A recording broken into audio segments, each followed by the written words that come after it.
Samantala, kaugnay pa rin ang lindol na naranasan ngayong umaga. Makakausap natin si Johnny Arnaiz, GMA News Stringer sa Southern Leyte. Magandang umaga sa iyo, Johnny. Magandang umaga, Ma'am Cara. Okay, Johnny, kumusta naman ang Southern Leyte? Dahil magkakatabi ang mga islang yan eh. Oo, dito Naapektuhan din ba kayo?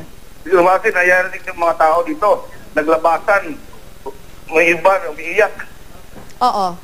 Yung sa may candy superstore, nauulog yung mga tinda nila sa shelf. Okay. Pero Saka yung building nila nasisira. may nasira ng mga buildings, Johnny. Opo. Ano yung naging epekto to? Meron na bang mga nasaktan diyan sa Southern Leyte? Wala naman pong naitulad na may nasastan.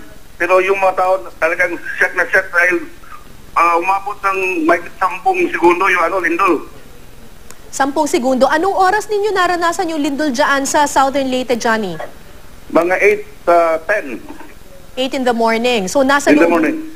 Okay, okay. So, Johnny, may abiso na ba yung lokal na pamahalaan or yung provincial government dyan sa Southern Leyte sa mga residente dyan? Yung sabi ng mga taga-disaster, ma'am, huwag mo nang papasok sa building hanggang meron pang mga aftershock.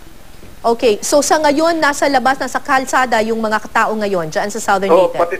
Opo, ma'am. Pati yung mga personnel ng mga department store, silabasan din. Okay. Maraming salamat at mag-ingat kayo dyan. GMA News Stringer Johnny Arnaiz nag-uulat mula sa Southern Leyte.